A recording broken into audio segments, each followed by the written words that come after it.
Bonjour, bonsoir, chères toutes, chers tous.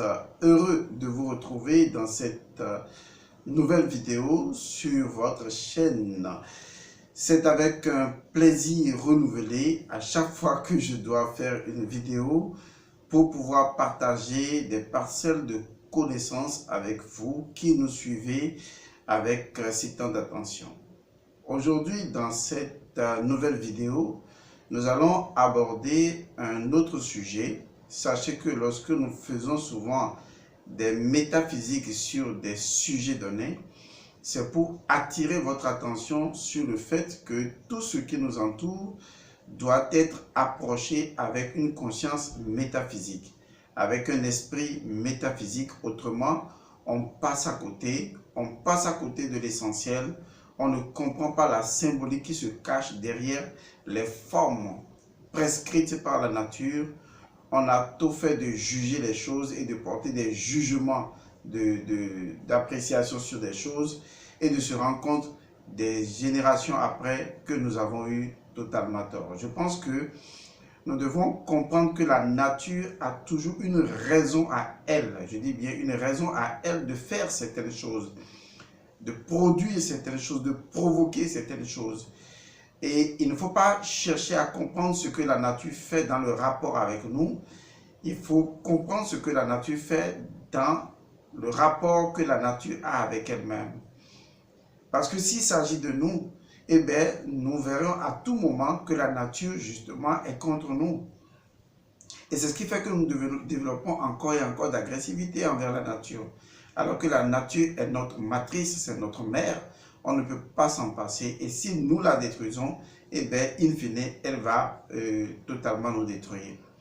La nature n'est pas là pour nous détruire, nous devons la comprendre et évoluer dans ces champs énergétiques et aussi bien évoluer dans ces champs rythmiques en suivant ces cycles, en les respectant, en les honorant et en évoluant au moment donc de ces cycles.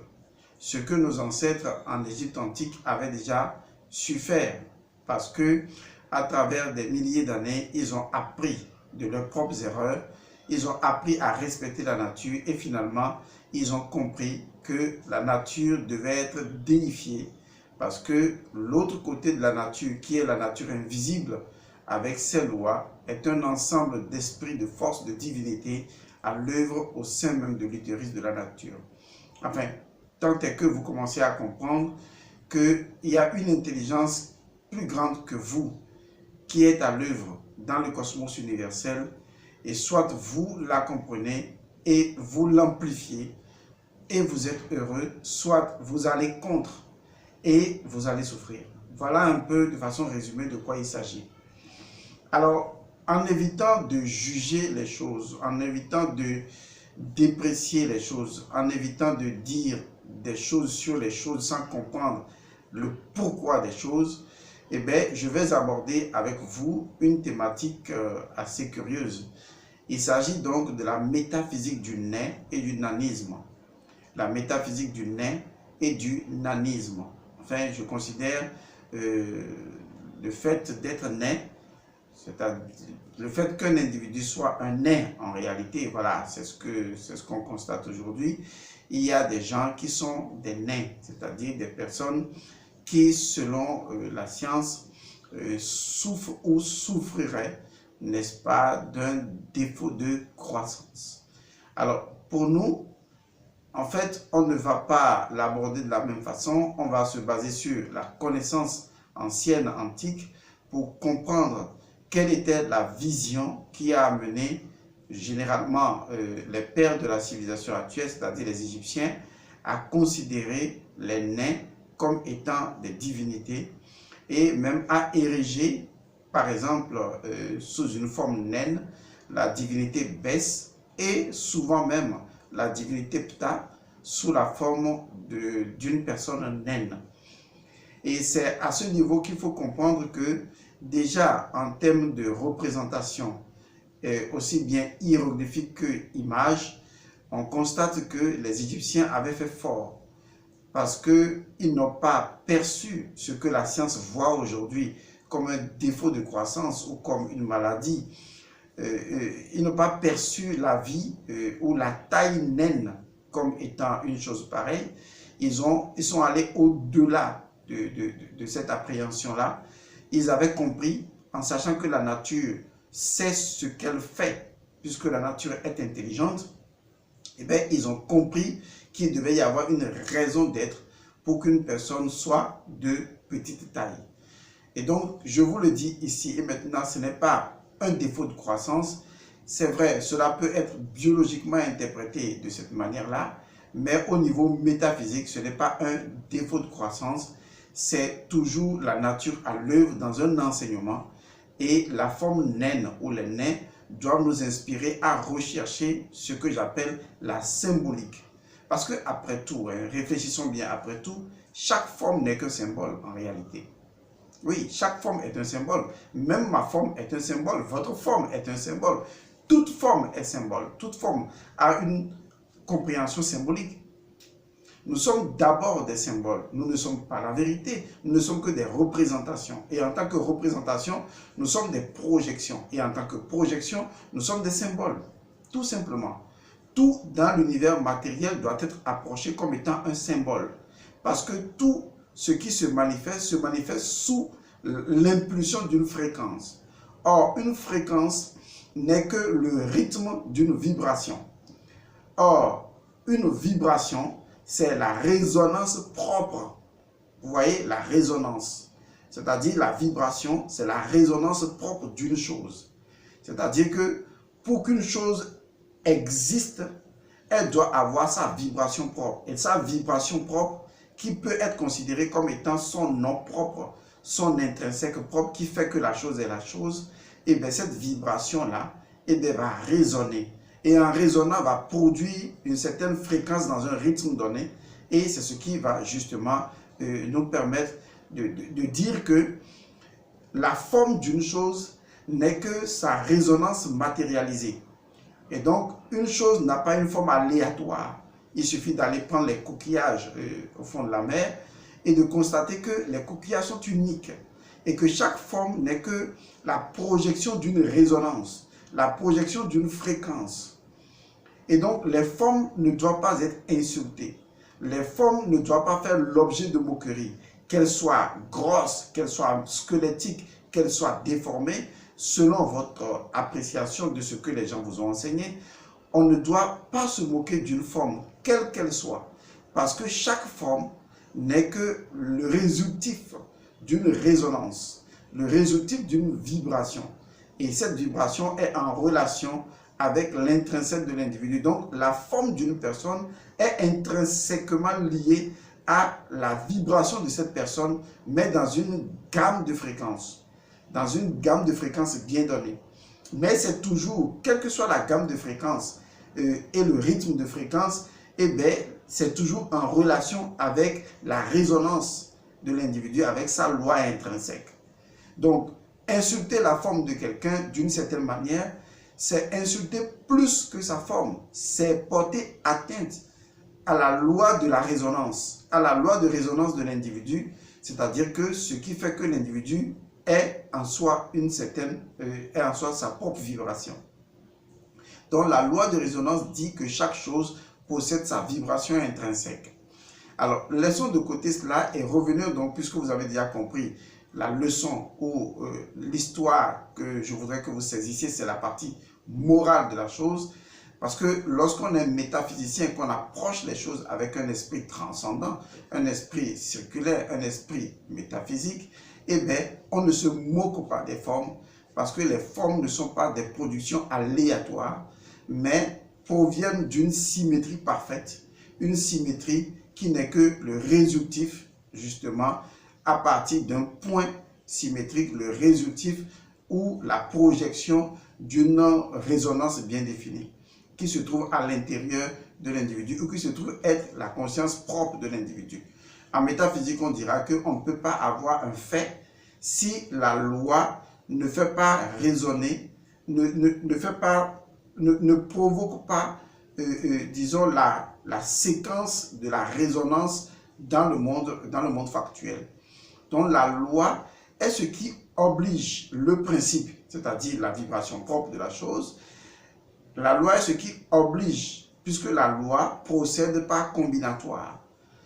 D'accord? La loi procède par dualisation. Et donc, à partir de la loi, la structure intrinsèque résonne et peut donc produire un fait.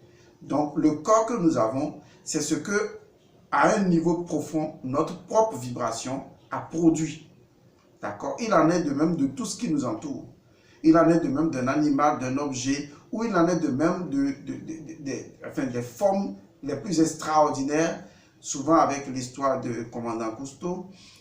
Quand nous, on était encore tout petits, on regardait ces émissions sous-marines-là, et il y avait tellement de variétés d'espèces de poissons, des variétés disons, de reptiles sous-marins, de choses les plus extraordinaires. Des poissons-chats, des poissons-lumière, des choses qu'on ne pourrait même pas imaginer qu'elles existent vraiment. Et pourtant, ces choses procèdent de leur propre vibration. Vous voyez, c'est très important. Donc, j'ai fait ce petit détour pour vous montrer que la forme naine, d'accord, la forme d'un individu de petite taille n'est pas un défaut de croissance. C'est vrai que biologiquement, on constate la chose, mais la biologie n'est elle-même que la production d'un état vibratoire. Mais quand on ne voit pas la vibration première de ce qu'on appelle biologie, que moi je préfère appeler l'espritologie, voilà, l'espritologie c'est un mot comme ça, hein, espritologie, c'est-à-dire que pour moi, la biologie qui est liée au corps physique procède elle-même de l'espritologie, puisque c'est l'esprit qui crée le corps et qui crée sa biologie et qui crée les fonctions afférentes, et chaque fonction biologique est afférente à une fonction spirituelle, une fonction principielle, à travers donc la combinatoire que j'appelle les lois, que sont la plupart du temps les émotions. Bien, et donc quand vous prenez une personne naine, c'est un symbole, le symbole à travers lequel on doit pouvoir percevoir la symbolique. Et la symbolique est toujours liée à une divinité qui exprime un état vibratoire ou un fonctionnement vibratoire. Je dis bien un fonctionnement vibratoire. Et donc, lorsque vous voyez un nain, il ne s'agit pas d'un défaut de croissance, mais il s'agit bel et bien d'une croissance. Je pèse mes mots, il ne s'agit pas d'un défaut de croissance, il s'agit d'une croissance. Généralement, la croissance est perçue maladroitement comme étant une forme, d'évolution qui part du bas vers le haut. Voilà. Peut-être comme un arbre qui pousse, mais on oublie généralement qu'il y a des plantes qui poussent vers le sous-sol, exactement, qui ne poussent pas forcément vers la surface. Ok? Il y a des plantes dont les fruits sont à l'intérieur de la terre, donc vers le sous-sol. Et on considère pourtant ces plantes-là comme faisant partie d'une forme de croissance normale. Mais pourquoi penser que l'évolution d'un individu qui, à un moment donné, s'arrête, selon ce que vous percevez, à un stade élémentairement petit, doit être considéré comme un défaut de croissance? Non, ce n'est pas un défaut de croissance. C'est tout simplement de la croissance inversée. Oui, retenez bien ce mot-là, c'est de la croissance inversée. Car la croissance ne se fait pas seulement dans le sens du bas vers le haut, mais elle se fait également dans le sens du haut vers le bas, dans le sens de droite vers la gauche, de gauche vers la droite, et dans un sens centralisateur. C'est-à-dire qu'une chose peut croître à l'intérieur d'elle-même, alors que sa forme extérieure ne bouge même pas. Donc, nous sommes dans ce qu'on appelle une croissance inversée. C'est-à-dire qu'à partir d'un niveau donné, l'individu, son corps n'évolue plus vers le haut parce que, à partir d'un niveau donné, son énergie a été inversée. C'est-à-dire que la croissance ou la balance de la croissance a pointé vers le bas. De telle sorte que l'individu, il croît dans le sens du verbe croître, il croît, mais cette fois-ci vers le sous-sol. C'est ce qui a amené les Égyptiens, en analysant les vibrations et les lois propres à la nature de chaque chose, ce que j'appelle les noms premiers des choses, ils sont arrivés à comprendre que les nains, tout comme les jumeaux, doivent être considérés comme étant des divinités égales à la divinité Ptah, ou égales même à la divinité Bès, puisque Bès représente une divinité naine. C'est d'ailleurs même la divinité source première fondamentale des nains, des personnes naines, des personnes de petite taille. Parce que le mystère qui est là et qui entoure la divinité Bès et qui entoure également la divinité Ptah dans une de ces formes où la divinité Ptah est représentée comme étant une personne de petite taille, le mystère qui entoure ça, c'est un mystère tellement si grand, si profond, que si on enseignait cela aux personnes de petite taille, aux personnes naines, comme vous les appelez souvent, et bien ces personnes se verraient comme étant des individus dotés d'une puissance extraordinaire. D'ailleurs, quand vous voyez ceux qui sont de petite taille et ceux qui sont souvent des personnes naines, ce sont des personnes généralement très téméraires. Et souvent, c'est des personnes, entre griffes, ce n'est pas insultant, à la limite très carrées, des personnes qui s'accrochent à des choses et qui veulent aller jusqu'au bout. Et ce sont des personnes souvent très pragmatiques, à la limite même des personnes très fortes, d'accord, des personnes très fortes. Parce que dans leur processus de croissance, à un moment donné, la balance de la croissance qui devait pointer, selon ce qu'on connaît généralement de façon normalisée, devait pointer vers le haut, et bien cela a pointé vers le bas, et donc on appelle ça une croissance inversée.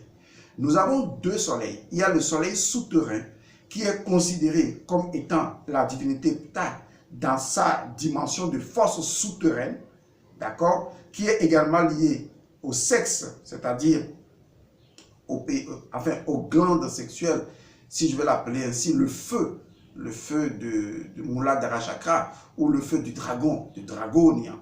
Donc c'est le soleil souterrain qui est souvent associé à une divinité maternelle. D'ailleurs, avec les pyramides, il y a toujours une pyramide souterraine qui est réservée à la matrice, mais qui en fait est un feu dévorant, un feu souterrain qui génère l'électromagnétisme. D'accord? C'est ce même feu-là qui est le cœur central de la divinité Geb. Et donc, c'est d'ailleurs pourquoi les personnes de petite taille et souvent sont toujours associées fondamentalement à la divinité Sapata, d'une certaine manière, parce que ce sont des personnes dont la taille et le centre de gravité semblent beaucoup plus proches, d'accord, du noyau de la Terre que la plupart des hommes qui se décalent. Donc, ce sont des personnes qui sont souvent associées à la divinité Sapata, et dans certaines traditions antiques, les gens les sacrifiaient même à cette divinité-là, parce que leur énergie est identique à cette énergie, à cette divinité. D'ailleurs, vous voyez, comme je le disais tantôt, c'est des êtres qui sont automatiquement, qui ont pour divinité tutélaire la divinité Ptah ou la divinité Bès dans l'Égypte antique, et étaient considérés comme les jumeaux étaient d'ailleurs considérés ainsi, et étaient considérés comme des divinités qu'on pouvait vénérer, parce que leur taille était associée à la fertilité, vous voyez, à la fécondité, à la productivité, parce que ces êtres de taille courte étaient considérés comme étant des êtres qui étaient en mesure de manipuler le feu. Et donc, ils étaient tout le temps considérés comme des alchimistes, des architectes, des façonneurs, des gens qui créent. Parce que c'est avec la terre, c'est avec la boue, c'est des potiers, c'est avec la boue. Ils sont considérés comme étant l'esprit du créateur qui crée les choses, à partir donc de ce qu'on pourrait appeler le noyau central. Donc, de par le fait que leur centre de gravité est proche du centre de gravité de la Terre, ils sont automatiquement, la plupart du temps, associés à des divinités féminines. Et souvent même à la divinité Hathor, puisque dans certaines traditions, on considère la divinité Bès comme étant une divinité du foyer. Mais l'un des plus grands mystères qui fait que seuls les nains, je dis bien seuls les nains, sont considérés comme étant des entités souterraines, capables d'aller saisir à main nue, je dis bien, c'est pourquoi on les représente avec de longs bras, à main nue le feu souterrain, d'accord? Parce que à travers leur corps se diffuse l'électricité et le magnétisme, dont ils sont porteurs. Vous verrez que dans la représentation de l'Égypte antique, ce sont les seules divinités qui ne portent pas dans leurs mains la croix ankh que la plupart des divinités portent, parce que en fait, les nains sont déjà la croix-ancre, sont déjà le sceptre ouas, ils sont déjà, disons, le djed. Même si on les représente d'une certaine façon, ils sont les trois en même temps. Dans leur configuration, dans leur forme, ils sont les trois. Parce qu'ils sont extrêmement puissants, ils manient le feu de la création. Voilà, le feu de la création. Et donc, ils sont si puissants dans le monde souterrain qu'ils sont même considérés comme étant les seuls à pouvoir lutter contre les entités nocturnes. Les entités que vous appelez les maris de nuit et les femmes de nuit, et bien seules les divinités naines ont la puissance, le pouvoir, le caractère. Parce que c'est des êtres assez caractériels. Et donc ils ont le caractère, la force et la puissance de lutter contre tout ce qui est négatif. Parce que dans le monde souterrain, c'est eux qui détiennent le feu. C'est eux qui font la loi. Vous voyez, c'est très important de comprendre un peu les choses. Parce que leur croissance, je dis bien leur croissance étant inversée, pendant que les autres grandissent vers le haut, eux, ils grandissent vers le bas. Vous voyez, eux, ils évoluent, ils grandissent vers le bas. Ils vont vers le soleil souterrain, pendant que les autres vont vers le soleil qui est en haut. Or, le soleil souterrain est également le Dieu Ptah. Dans sa forme souterraine, en tant que Dieu qui façonne toute la création, ou Dieu qui participe à la régénération de toute la création. C'est d'ailleurs pourquoi les nains ont toujours été associés à la régénération, à tout ce qui est lié au développement d'une terre, à la floraison, à tout ce qui est, disons, à la multiplication des choses. Voilà. Mais ce qui m'amène justement à faire cette émission-là, c'est qu'il faut replacer les choses dans leur véritable vérité. Les gens qui sont des nains ne souffrent pas d'un défaut de croissance. Ce sont des gens qui croient normalement, mais dans une posture inversée. Et cette forme de croissance également existe. Il faut le considérer comme ça. Et c'est une forme de croissance qui est associée à des divinités. Et donc, ce sont des personnes qui ont rang de divinité. Et c'est pourquoi dans plusieurs tribus du passé, les gens les divinisaient en quelque sorte. On les considérait comme des divinités. Mais l'élément le plus important que je voulais soulever, c'est que étant donné que les nains sont proches du feu souterrain, qui en fait est le feu qui, d'une certaine manière, initie la puissance, c'est ça la puissance, l'ouas, c'est ça, la puissance souterraine, c'est ça. Donc ils n'ont pas besoin d'avoir l'ouas, ils sont l'ouas. Vous voyez, ils n'ont pas besoin de l'encre, ils sont l'encre. Ils n'ont pas besoin du djed, ils sont le djed, puisqu'ils sont dans la fondation. Il faut le comprendre comme ça. Et donc, ces nains-là, qui représentent ces trois éléments en même temps, et quand vous voyez le Dieu Ptah, même représenté sous la forme d'une personne naine, ne porte ni l'encre, ni la croix de vie, rien du tout. Parce que c'est déjà la synthèse, ça. Ok? Alors, l'élément qui m'intéresse le plus, c'est que dans la représentation de l'Égypte antique, lorsqu'on les représentait toujours avec un pénis disproportionné. La plupart du temps, les gens ne comprennent pas pourquoi un nain qui est supposé avoir un pénis de petite taille se voit représenté avec un pénis disproportionné. Généralement même, les jambes sont disproportionnées, certaines formes sont disproportionnées. Les gens ne comprennent pas ce qu'on appelle, disons, le déséquilibre parfait. Vous voyez, il existe cela, je vous en parlerai une autre fois, le déséquilibre parfait. C'est l'équilibre parfait, voilà. Bon, on va revenir on ne va pas aller loin. Donc, je veux dire par là une chose simple. C'est que les nains, étant donné leur relation intrinsèque avec le feu souterrain, ils sont directement associés à l'organe pénien, c'est-à-dire au pénis. Référez-vous à des vidéos que j'avais faites entre-temps où j'ai parlé du phallus, du caractère érectile du dieu Atum-Ré ou Atum, ou même de certaines divinités qui se masturbent, qu'on appelle les masturbateurs, ou qui sont souvent en érection. Et je vous ai expliqué que le caractère érectile du pénis est signe de fécondité, en fait. Le nain, lui, généralement, il n'a pas forcément besoin d'avoir une érection, parce que la taille même est une érection. La puissance est entière là. comme le dirait Hermès. Et donc, le nez, de par son symbole même, de par sa forme, représente le pénis. Voilà. Quand vous voyez la représentation d'un nez en termes de divinité, il représente déjà le pénis. Donc, la forme naine est une forme pénienne. C'est la forme du pénis qui est représentée.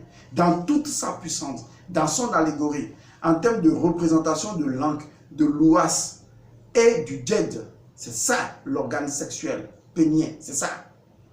C'est ça le pouvoir, la puissance. Tout ce que vous voyez comme bâton représente le pénis. Que ce soit l'ouas, l'encre de vie, fondamentalement c'est toujours le pénis, c'est toujours l'organe pénien, c'est toujours le pénis de Atum.